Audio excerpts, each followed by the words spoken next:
Good evening and welcome to Truthfront 26. Tonight, we're covering the latest breaking news.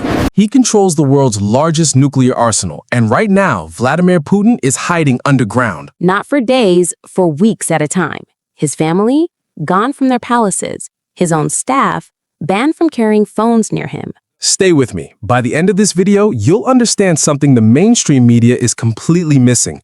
The Russian regime is cracking from inside. According to a classified European intelligence dossier obtained by CNN and the Financial Times, the Kremlin has dramatically escalated security around Putin, not in months, but since the beginning of March 2026. The first trigger? Ukraine's Operation Spiderweb, a massive drone strike that hit Russian airfields beyond the Arctic Circle. One source told the FT, quote, "The shock is still there." But there's a second factor, rarely reported.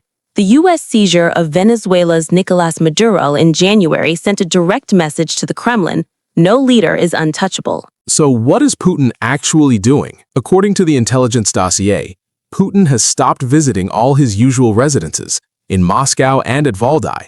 He is now spending weeks at a time in underground bunkers, reportedly in the Krasnodar region in southern Russia. And while he's down there, state media is broadcasting pre-recorded footage to project normality.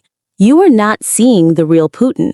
You are seeing a character played by the Kremlin's propaganda machine. Here's what makes this extraordinary. His own cooks, photographers, bodyguards, they have been banned from using mobile phones, public transport, or any internet-enabled device in his presence. Surveillance cameras have been installed inside their homes. Think about what that says about his level of paranoia right now. In Moscow, FSO agents with dog units are stationed along the banks of the Moscow River. Recent internet blackouts in the city? Intelligence sources say those are directly linked to anti-drone protection measures for Putin. But the most explosive detail is this. In December 2025, after the assassination of Lieutenant General Vanil Savarov in Moscow, Putin convened a crisis meeting with his security chiefs. What happened next? FSB Chief Alexander Bortnikov blamed the Defense Ministry for lacking a dedicated protection unit. National Guard Chief Viktor Zolotov said he had no resources. Valery Gerasimov, Chief of the General Staff, directly criticized the FSB. Putin's own security state pointing fingers at itself, on camera. And here is the part the mainstream media is ignoring. The dossier names one man as associated with the risk of a coup, Sergei Shoigu, once Putin's most trusted ally. On March 5th, 2026, Shoigu's former deputy was arrested on corruption charges, something the report calls a violation of informal security guarantees for elites. Shoigu now faces criminal prosecution himself. Putin is purging his own inner circle. Let's be clear. A leader who feels safe does not move his family underground. A state that is winning does not ban its own staff from owning smartphones. A regime that is confident does not send heavily armed dog units to patrol the banks of the Moscow River, in a city that has never seen such measures before. This is not a strong regime taking precautions.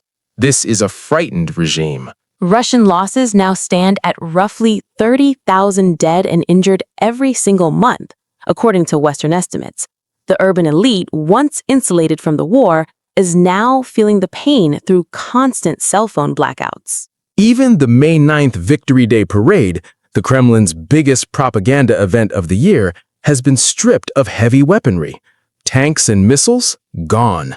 Too vulnerable to Ukrainian drones, says the Kremlin. One final point.